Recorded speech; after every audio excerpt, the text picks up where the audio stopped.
So I believe luck it comes when you are working hard and you prepare, right? Then luck comes to you. When you're working hard and year after year and you're preparing yourself, and then all of a sudden people call us, "Hey, he was the lucky one." But I believe it's all God, and God has His perfect timing and His perfect way to do His stuff. So. Welcome to Life of a Founder. Our goal here is to give you an inside look at the experiences of small business owners who have started, operated, and grown a business from the ground up. We strongly believe that there's no better way to learn than by listening to the stories of others. So whether you're already an entrepreneur or dreaming of becoming one in the future, we are sure you'll gain valuable insights from every episode.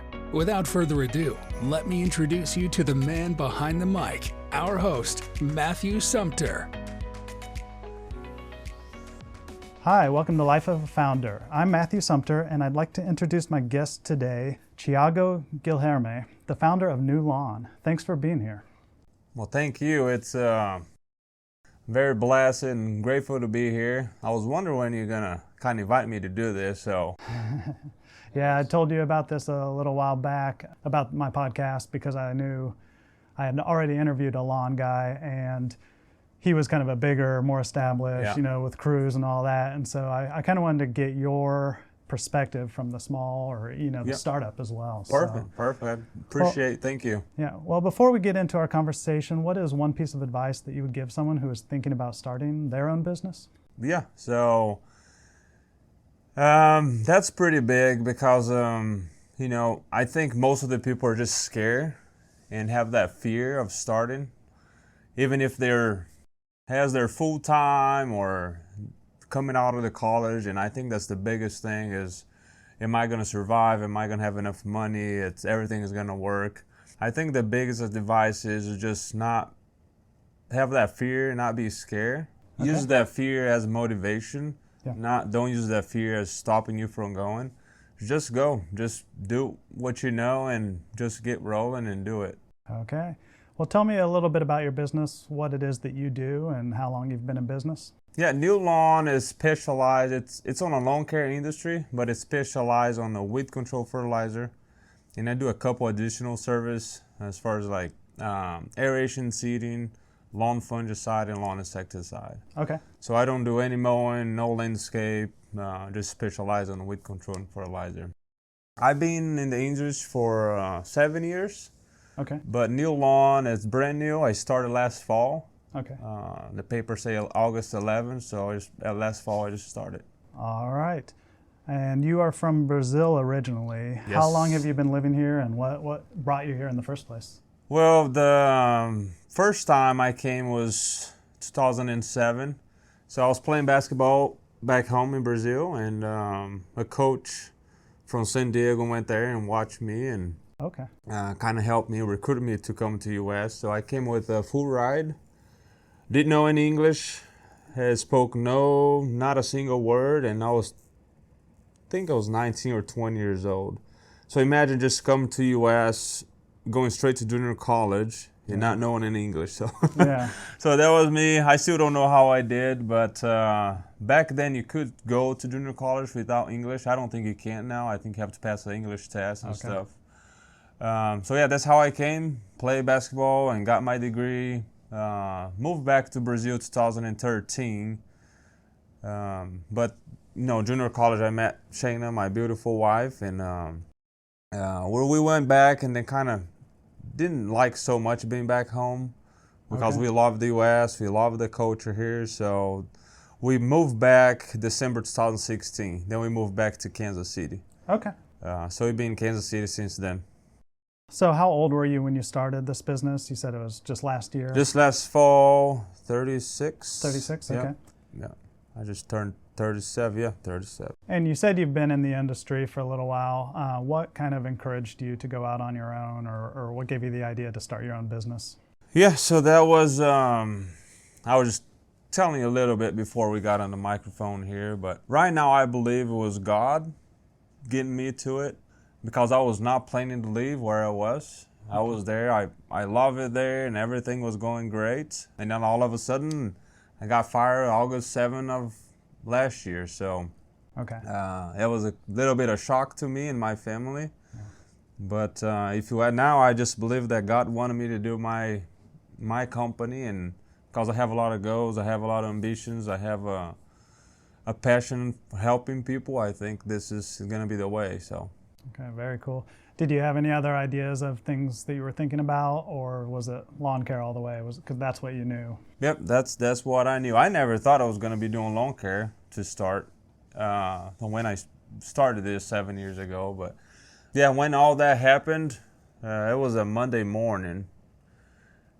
It's very hard because now I got 3 kids. August last year, I had 2. My wife was pregnant, so when your wife stays at home and you don't have no job, it's a very stressful situation. But on that Tuesday, we just like, well, let's go out to eat, kind of freshen up your mind. And so driving to the restaurant, we were trying to figure out if I go do something else or open the company or go to a different route. But that's what I know, and I love doing it. So I just told her, I don't think I need to work for somebody else anymore. So we decided to open the lawn care. Okay, very cool. Yeah, being under that pressure of supporting a family probably makes you make a quick decision on that. Oh my gosh, yeah. So you don't sleep for a week, and it's a lot of things go on your mind, and especially when you have kids, you just look at them and you need to get figured out quick. So yeah. Do you currently have any other employees, or is it just you right now? It's just me. So I made the decision this year, go on my own, doing everything from the production to answer the phone and all the things that needs to be done in the business, wearing all the hats. That way I can establish this year, and then next year I'm going to start hiring. Okay. Yep. Did you need any kind of partners or any kind of influx of capital to get you started, or how were you able to finance kind of your original equipment and stuff you needed to get going? Yeah, that's a great question. So when it happened, of course, the first thing you do, you sit down with the wife and kind of figure out how we're going to pay the bills for the next months and so kind of found out that, okay, we got a couple months because we saved some money. So we got a couple months where we can survive. So yes, no bank loans, no debt. So we took it out her 401k. She used to work at other company before Sophie was born. So we had a little bit there, but we started a new loan with $8,000. Okay, $8,000. Yeah, that's what was the investment. Yep. Well, I've seen on some of your social media, I've seen posts about you pounding the pavement, kind of putting those flyers out. And you mentioned today's a rainy day, so you were out doing that today as well. Is that your main way of acquiring customers, or have you used any other kind of marketing techniques to start building your business? Yes, that's most of the time I do the brochure because it's the cheapest way for me. And then I think my time now is cheap. So I don't have a lot of clients, or I either treating the lawns or I have to be chasing and getting new clients. So that's what I'm doing, a lot of brochures on the doors. I don't door knock. I used to, but not anymore. Okay. I think I can get more brochures out there instead of just door knocking. So yeah, that's the brochures. The other things I do, I don't have a lot of marketing budget right now. So I try a little bit of Google ads and Facebook, but I'm not good at it. Yeah. So I believe next year I need to figure out somebody to help me with that. And my wife is an influencer in Kansas City on Instagram. So she has a pretty good group of influencers, so I've been using a couple of them, and it does a really good job. So okay, very nice. Have you found that you've had to offer any kind of discounts or anything, or you just give them the price and take it or leave it? Yeah, no, you don't need discount nowadays, I believe. It's whatever my price is. I'm kind of staying not too high like the big companies and not too low. I'm kind of trying to stay in the middle to be fair on the price. And they haven't had any problems with it, so I'm just, I know I'm good at it. I know what I do, so I don't think I need to put my price at too low. Okay. Do you have any kind of statistics off the top of your mind as far as like for every 100 brochures you put out, are you getting a certain return? Yeah, it's 1%. 1%? Yeah. Okay. So whatever you do, it starts lower in February because of the weather. It's all related to weather. Yeah. And then start going up 0.5% and go up 1.5 to 2. But Out of that 10 weeks, they average 1% return on grocery. Very cool. That's helpful. Has there been any big challenge that you can think of that you've had starting? I mean, is getting clients your biggest challenge, or is there something else that's holding It's you back? something else. I don't think getting clients is too hard if you're working hard, if you got a good brand and pretty clean trucks. And I think the biggest challenge is the mindset. Just because at the beginning how everything happened, with my exit there and then getting started, I think just the mindset hey, you got to stop thinking about the past, thinking about everything that's happened, and then move on. And Okay. because we got a family and all the people they need to help. So Yeah, I was going to ask if it was excitement every day still, if you get up excited or. oh yeah, definitely. Every single day. No, I try to get up around 5 every day. Yeah. I don't go to the shop because I'm running everything out of my garage. So it's like I'm right there. But yep, I'm excited. Now it's spring, so I don't know. I think I work probably 15, 18-hour a day. Okay. Wow.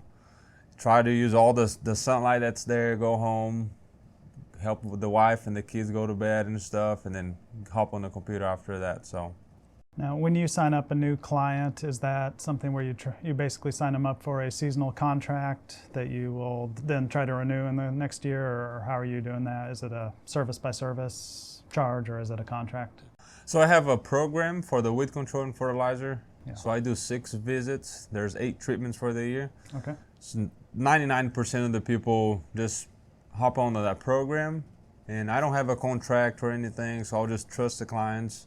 And they trust me, but it's auto renew unless the client tells me, hey, I'm moving or something happened. But It's just auto renew every year with the clients. And how are you handling currently, like billing and collecting payment on that? Is that automated through a website or system? I use a software, Yeah. so it's all through a software. So I just plug them in there, and after I treat the lawn, I'll just send them the invoice. Okay. You talked about starting with $8,000. I imagine you got a good amount of equipment that's not that cheap. So how much would you say it really takes to get started as far as equipment? Like without loans, if you just had all cash, how much would it cost to get started in something like this, do you think? On the fertilizing and weed control, depending on what kind of season you're starting. So if you start in the fall, all you need is the truck, the spreader, and the aerator, because that's when you make a lot of money on the aeration and seeding. Okay. So my aerator, I didn't pay cash, but it's a 0% interest. So it's, when it's 0%, I think it's a lot better than cash. Yeah. Okay. So I got the aerator. I say 8,000 because I bought the trailer cash, the spreader, my truck wrap, and all the the counting and all the legal stuff to get started. So, but if you want to do the right way, probably 20 to 30,000 you can start. Okay. But beyond the startup costs, what other kind of expenses do you have? I mean, I imagine later on once you start hiring people, you're going to have pretty high labor expenses. Yeah. Right now, you're the labor, so that's not necessarily counted the same way. You have your supplies as far as chemicals and that sort of thing. Yeah. How does that break out as far as like labor, supplies, overhead? I mean, how do you kind of break that out? Product costs, I think in nationwide, is product cost for my type of business 20%. Okay. It can go higher or it can go lower, but I think it's average 20%. And labor costs around 25%. Okay. So pretty high margins potentially. Yeah, you can run at 20 to 25 if you're running it in a good operation, or depending on what kind of, if you're thinking a lot of growth, up front you got all the trucks, you got the spray tanks, you got all the marketing that you need to invest in the spring. On this industry, it's good to be over hire. So, but you can run it at 20 to 25%. Okay. Since you're just going through your first year, I mean, every new client you bring on is kind of growing that net revenue or the revenue coming in.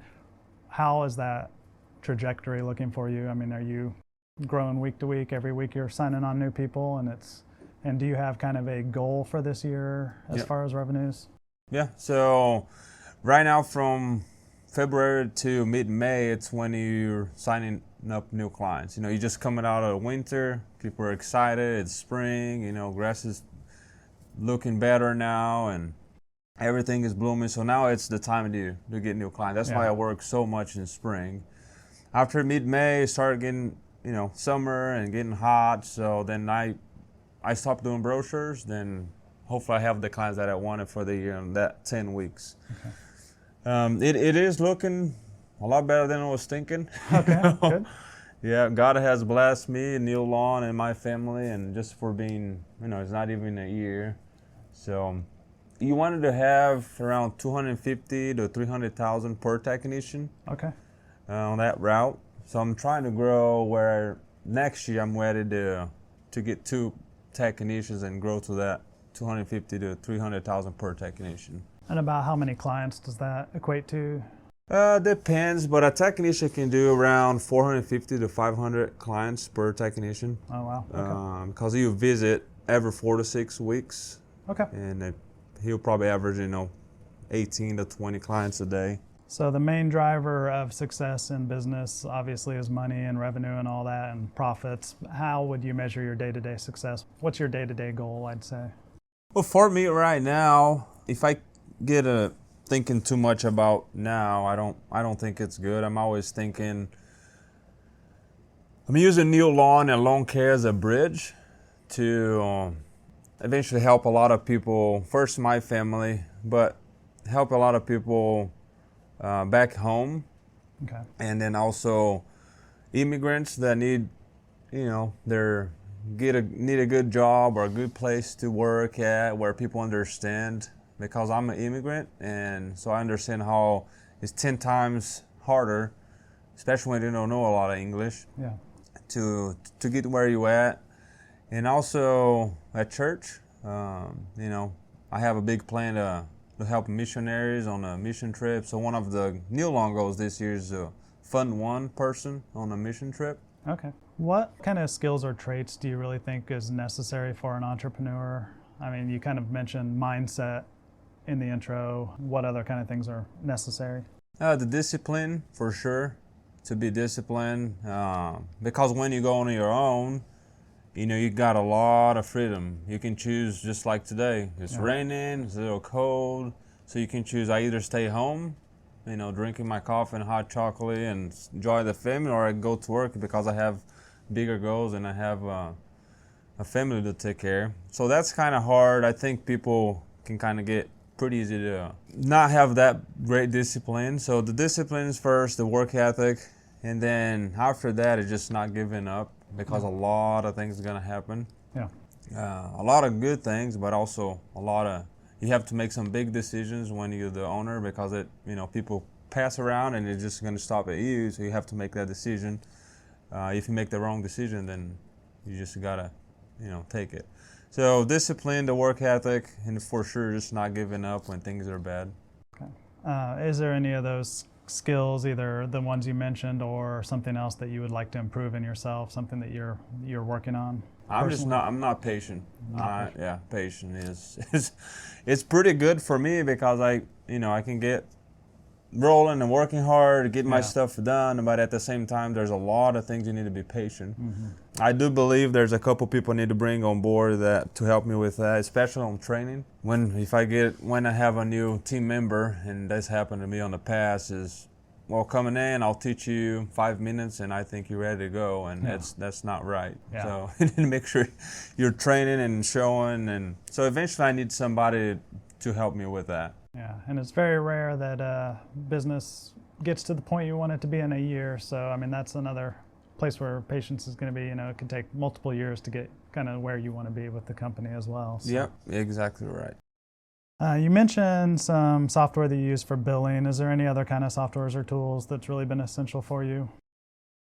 No, I just use this. I've been using software for the past 2 years at the other place, so I just...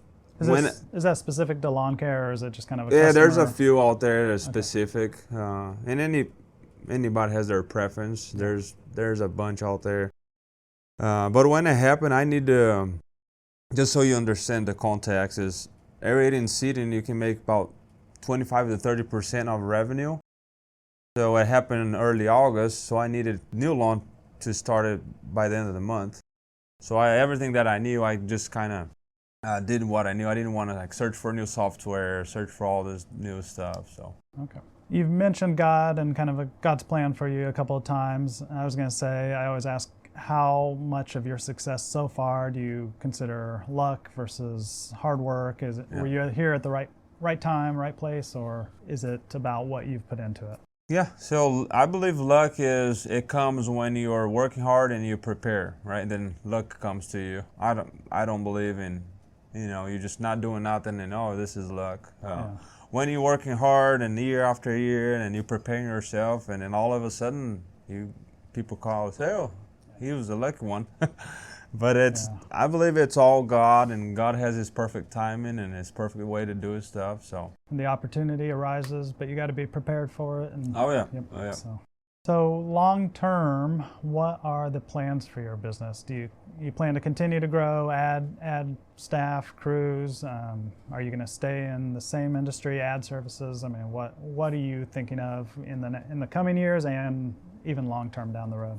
Yeah, so the coming years, my goal is to, I'm licensed on both state, Kansas and Missouri. So right now I'm servicing the Kansas City, Missouri and Kansas City, Kansas. I have 2 locations here, one on the Kansas side and one in Missouri, or have one big one that kind of serves this area. But down the road, I don't know if it's going to take 3 or 5 years, but I believe one of my goals is to start the franchise. Okay. And the reason for that is, I think a lot of small business is better than, just a couple big locations. I think you can have 200 to 300 to 400 around the U.S. with the 10 to 20 employees where it's pretty easy to manage. Okay. There's obviously a lot of larger lawn care companies already around in this area. What are you going to do to differentiate yourself? I mean, what's going to make people choose you over them, or is there just so much demand that you're not going to have a problem, you think?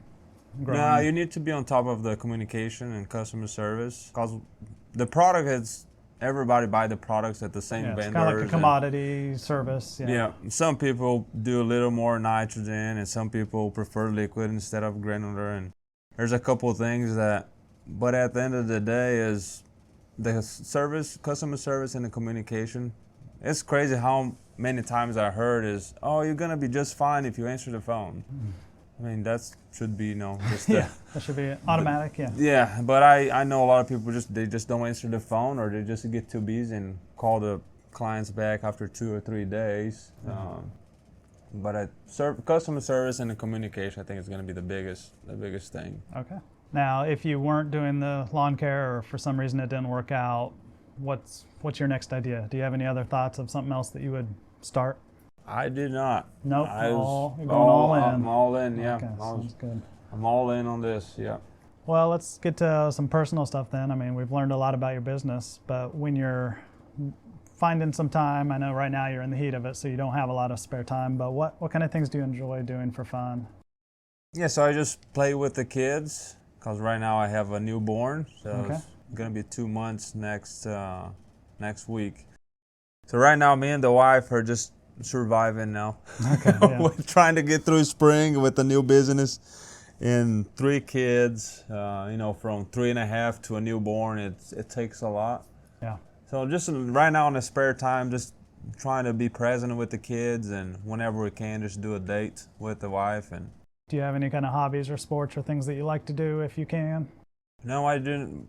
I used to play basketball. Yep. But I can't get injured right now. Yeah, that's so I'm trying to avoid the basketball. Yeah. But if I have time, I play basketball. I had somebody tell me I need to start playing golf, but I'm not good at it. But somebody told me it's a good sport. It's a little safer. You can go with the wife. It's fun. So I think eventually we're gonna get to golf. All right. Do you have any mentors, whether in your personal life or business life, that you go to when you have questions or advice? Yes. I sure do. Anyone you want to shout out specifically or talk about? Yeah, there's a couple out there. A big one, you know him. It's Chris Fetters, our pastor. Huge help for me when everything happened last year, and was calling me every single day to ask how we're doing and stuff. And every time I need it, or every time we can, we'll go out for lunch. And he's one. There's a couple more. I actually have 3 more out there, just business owners, people that been down I hear that they say it's if you want to know where you're going, you ask the people that are coming back. So just trying to do that. There's a few people that have done it, a few people that sold their business. And then as far as a podcast and book, and then I listen to a lot of John Maxwell. Okay. So. Alrighty. As a child, did you exhibit any kind of tendencies towards entrepreneurship? Is this something that someone could have seen coming, or is this kind of a brand new thing for you? No, I just, I grew up in Brazil, so I was just thinking about sports, playing soccer. Didn't think about playing basketball. I started when I was 13. Did you think you were going to be pro? I played pro in Brazil for a year. You did? Okay. But here, when I came to America, it's the level is very, very different. So I just kind of went to studying and start working. And all right. Well, do you have any other hobbies or collections or unique things that maybe people don't know about you? No collection. No, I just love the. They say I'm more American than the American. I just love the American and the culture, and just love it being here and being able to raise my family in the United States. Very cool. Thank you. All right. Well, let's do a few rapid fire questions. There we go. So this is where you're just going to tell me the first thing that comes to your mind. So we may have already got this answer, but what was your first real job? First real job. Pizza Hut. Pizza Hut. All right. Do you have a nickname? T. All right. What is your dream car? It can be a Ferrari. Ferrari? All right. Have you ever done karaoke? Did, but not great at it. No. Especially in English. No. And salty or sweet? Sweet. Sweet. All right. This has been a great conversation. How can our listeners find out more about your business? Yeah, you can find me on the social media, Instagram, Facebook, just Neil Lawn. Neil Lawn? And then my website is neillawnkc.com. Okay, very cool. Well, thank you for taking the time to talk with me. Yeah, thank you. God bless. Thank you. Thanks for tuning in to Life of a Founder. Don't forget to hit that subscribe button so you won't miss any of our upcoming episodes. And if you have any friends or family members who would enjoy the show, please share the link with them. We truly believe that small businesses are the lifeblood of our communities, so we encourage you to take that first step and start your journey toward business ownership.